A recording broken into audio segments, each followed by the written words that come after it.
Nang gagalaitin na naman sa akin si Daron Espiritu at meron na naman akong parcel na dumating. Ayun ngayon pambili naming ulam, itong pinambayad niya. Wala na daw akong ginawa kundi umorder ng pampaganda. Malamang nag-asawa siya ng maganda, di mag-order tayo ng pampaganda. Ang motto ko nga ay ako ang taga-order, siyang taga-bayad. Ayan na nga't naglinis na ako ng kuko. Ay dapat lang na malinis ang kuko bago tayo magkulay. Angat sinimulan na natin ang ating kulay, DW Nail Polish Quick Dry. Nude nga pala itong aking napili kasi bagay lang siya sa kuko ko. Hindi ako mahilig sa mga dark colors. Mas bet ko yung mga nude colors lang. Kung gusto nyo nga rin, inasa baba lang yung link. Pindutin nyo lang. Pindot-pindot lang din kayo pag may time. Murang-mura lang ito, nagka-sale pa. Rin itong buy one take one. Madalas free shipping ito.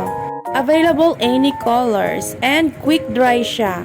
No need to bake. Simple colors make you feel beautiful. Ayan nga at feel na feel ko. In how many years na kulay na naman ang mga kuko ko. Syempre, flex natin yan. Bawal kumontra, papangit kayo niyan. So, ayun lang. Bili-bili na rin kayo habang sale pa. Bilisan nyo, baka kayo maubusan. Ayun lang, God bless.